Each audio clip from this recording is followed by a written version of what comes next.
आगे देखते हैं इसमें हम, अर्थात हम ये कह सकते हैं कि समास वह शब्द रचना है जिसमें अर्थ की दृष्टि से परस्पर स्वतंत्र संबंध रखने वाले दो या दो से अधिक शब्द मिलकर किसी अन्य स्वतंत्र शब्द की रचना करते हैं। समास रचना में दो शब्द होते हैं। पहला पद पूर्व पद कहा जाता है और दूसरा पद उत्तर पद, तथा इन दोनों के समास से बना नया शब्द समस्त पद। जैसा कि मैंने पहले अभी बताया आपको कि जब हम समास की प्रक्रिया अपनाते हैं, यानी दो या दो से अधिक शब्दों को मिला करके एक नया शब्द बनाते हैं, नए शब्द की रचना करते हैं, तो जो नया शब्द निर्मित होता है वह आपका समस्त पद या सामासिक शब्द कहलाता है, सामासिक पद कहलाता है। और जो प्रक्रिया होती है वह समास कहलाती है। और इन समस्त पद में दो पद होते हैं। समस्त पद में दो पद होते हैं, जिसमें पहला पद पूर्व पद और दूसरे पद को हम उत्तर पद कहते हैं।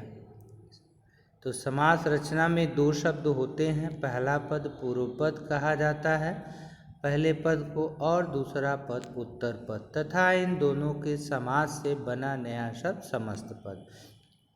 देखिए पूर्व पद और उत्तर पद, जैसे 10 हैं जिसकी आनन, यानी समस्त पद इसका होगा दशानन, और पूर्व पद और उत्तर पद तो दशानन।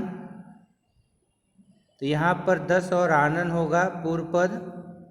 पूर्व पद 10 है और उत्तर पद आनन होगा। घोड़े पर सवार, घोड़े जो है वह पूर्व पद होगा और सवार उत्तर पद होगा। तो समस्त पद दशानन और घुड़सवार होगा। फिर यहाँ पूर्व पद और उत्तर पद देखिए, राजा का पुत्र, यानी समस्त पद राजपुत्र हो जाएगा। यश को प्राप्त, समस्त पद यश प्राप्त हो जाएगा। और पूर्व पद जो है देखिए, इसमें राजपुत्र में राजा और उत्तर पद पुत्र है। और उसी प्रकार यश प्राप्त में अगर पूर्व पद उत्तर पद पूछता है तो यश जो है पूर्व पद है और प्राप्त जो है वह उत्तर पद है। जब समस्त पद के सभी पद अलग अलग किए जाते हैं तब उस प्रक्रिया को समास विग्रह कहते हैं। जैसे सीताराम, समस्त पद का विग्रह होगा सीता और राम। समास प्रक्रिया से शब्द निर्माण। अब देखिए कैसे हम समास की प्रक्रिया द्वारा नए शब्द की रचना करते हैं, निर्माण करते हैं। हिंदी में समास प्रक्रिया के अंतर्गत 3 प्रकार से शब्दों की रचना हो सकती है। देखें, पहला तत्सम, तत्सम शब्दों के समास से, यानी तत्सम और तत्सम शब्दों के समास से, यानी राष्ट्र, धनपिता, राष्ट्रपिता, यानी इसका पूर्व पद और उत्तर पद दोनों जो है वो तत्सम ही होंगे, दोनों पद। राष्ट्रपिता, राजा का पुत्र, राजपुत्र, स्नान के लिए गृह, स्नान गृह।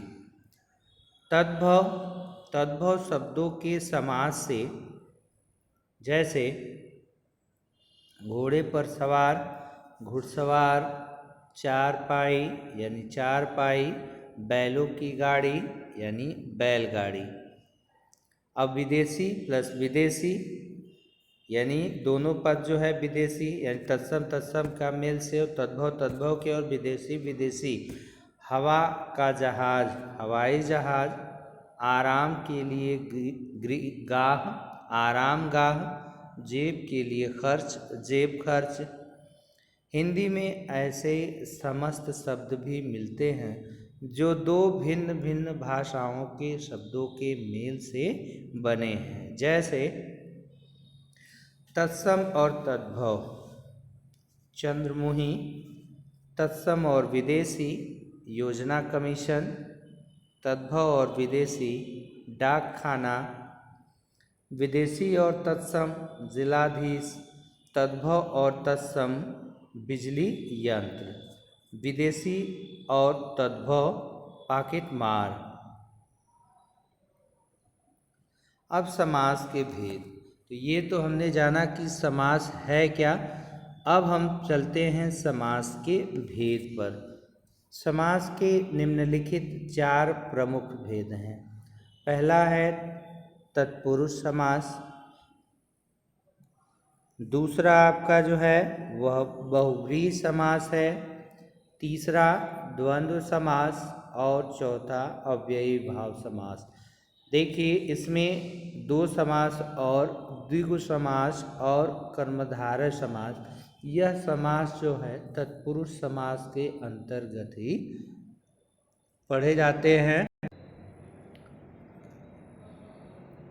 संस्कृत में द्विगु तथा कर्मधारय समास को अलग भेद माना गया है, लेकिन हिंदी में इनकी चर्चा तत्पुरुष समास के अंतर्गत ही की जाती है। तो पहले हम देखते हैं यहाँ पर तत्पुरुष समास को।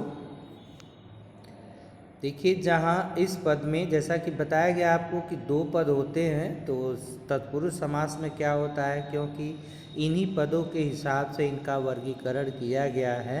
क्योंकि इस किसी में जो है पूर्व पद प्रधान होता है, उत्तर पद गौण होता है, किसी में उत्तर पद प्रधान पूर्व पद गौण होता है, किसी में दोनों पद प्रधान होते हैं, किसी में दोनों पद प्रधान नहीं होते हैं। तो इन्हीं पदों के हिसाब से इनको वर्गीकृत किया गया है। तो अब यही जानेंगे हम कि कौन से समास में कौन सा पद प्रधान होता है और कौन सा जो है वो गौण होता है। तो तत्पुरुष समास में देखें, पहले कह रहा है कि जहाँ पूर्व पद विशेषण होने के कारण गौण तथा उत्तर पद विशेष्य होने के कारण प्रधान होता है। यानी आप ये जान लें कि तत्पुरुष समास में उत्तर पद प्रधान होता है, वहाँ तत्पुरुष समास होता है। इस प्रकार तत्पुरुष समास में सदैव पूर्व पद गौण तथा उत्तर पद प्रधान होता है। सामान्यतः तत्पुरुष समास 2 प्रकार से बनते हैं। 2 प्रकार से बनते हैं। देखिए संज्ञा और संज्ञा के समास से, जैसे युद्ध का क्षेत्र युद्ध क्षेत्र, दान में वीर दानवीर, स्नान के लिए गृह स्नान गृह, देश का वासी देशवासी, घोड़े पर सवार घुड़सवार, राजा का कुमार राजकुमार। सूखे द्वारा पीड़ित यानी सूखा पीड़ित, आप पर बीती यानी आप बीती। अब विशेष देखिए, विशेष क्या कह रहा है, कह रहा है कि समस्त पद बनते समय विभक्ति चिन्हों का लोप होता है। आप हमेशा ध्यान देंगे जब हम तत्पुरुष समास में क्या होता है इसको पहचानने का भी आसान ये तरीका है आपके पास, कि जब हम समास की प्रक्रिया अपनाते हैं तत्पुरुष समास की, तो यहाँ पर विभक्ति चिन्हों का लोप हो जाता है। विभक्ति चिन्ह पीछे के क्लासेस में आपने कारक पढ़ा होगा। कारक के जो चिन्ह हैं उन्हीं को हम विभक्ति चिन्ह या परसर्ग भी कहते हैं। तो समस्त पद बनाते समय विभक्ति चिन्हों का लोप हो जाता है तथा इसके विपरीत समास विग्रह के अंतर्गत विभक्ति चिन्हों पर को आदि का प्रयोग किया जाता है। संस्कृत से हिंदी में कुछ ऐसे समास भी आ गए हैं जिनमें कुछ विशिष्ट नियमों के कारण संस्कृत की विभक्तियों का लोप होता है। जैसे स्वर में उत्पन्न यानी सरसिज कमल, मृत्यु को जीतने वाला मृत्युंजय अर्थात शिव, युद्ध में यानी युद्ध स्थिर यानी युद्ध में स्थिर युधिष्ठिर, विश्व को भरने वाला यानी विश्वंभर यानी ईश्वर। अनेक बार दोनों पदों के मध्य आने वाला पूरा शब्द समूह परसर्ग की तरह लुप्त हो जाता है। जैसे दही बड़ा, दही में डूबा हुआ बड़ा, बैलगाड़ी यानी बैलों से खींची जाने वाली गाड़ी, वन मानुष वन में रहने वाला मानुष वन मानुष।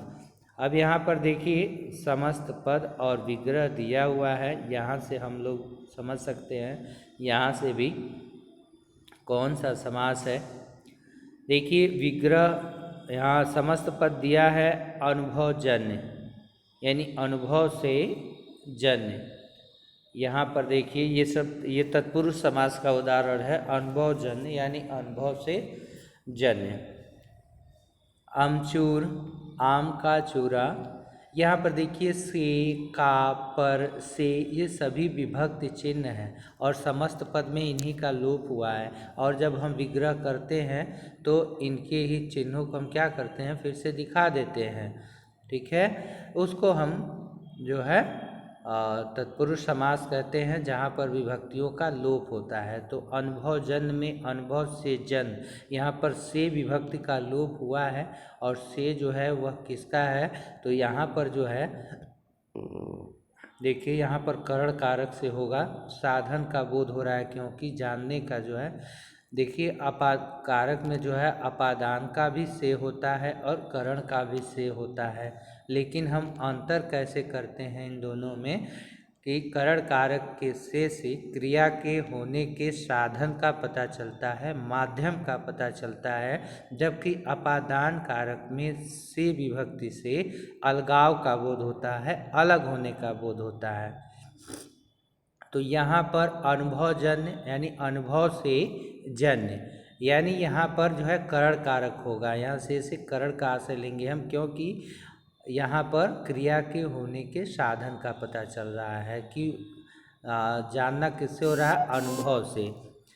अमचूर आम का चूरा, यहाँ पर संबंध कारक है, का, के, की और रा, रे, री उसके चिन्ह होते हैं। आप बीती आप पर बीती, यहाँ पर अधिकरण है क्योंकि अधिकरण कारक तत्पुरुष समास तो है। कौन तत्पुरुष है, अधिकरण तत्पुरुष है। पहले आप तत्पुरुष को ही जानिए, यहाँ पर सब में जो है विभक्ति की ही लोप मिलेंगे आपको समस्त पद में। आप बीती तो आप पर बीती, आशातीत आशा से अतीत, उद्योगपति उद्योग का पति, क्रीड़ा क्षेत्र क्रीड़ा के लिए क्षेत्र। तो यहाँ पर सब से, का, पर, से, का, के लिए, को, से, का, यानी सभी जो ये क्या है, इनमें जो है यह विभक्ति चिन्ह है और इन सब के समस्त पद में इन्हीं चिन्हों का लोप हुआ है। और हम ये जानते हैं कि जहाँ भी समास की प्रक्रिया अपनाते समय या समस्त पद बनाते समय कारक चिन्हों का या विभक्तियों का लोप होता है तो वहाँ पर तत्पुरुष समास होता है। वहाँ पर क्या होता है, तत्पुरुष समास होता है। अब तत्पुरुष समास के जो उपभेद हैं उनको हम जानते हैं। तत्पुरुष समास के उपभेद कि तत्पुरुष समास के दो उपभेद हैं जो अभी हम लोगों ने जाना कि कर्मधारय और द्विगु समास। तो कर्मधारय और द्विगु समास इसको हम लोग अगले पीरियड में पढ़ेंगे। तो तब तक के लिए student take care, bye bye.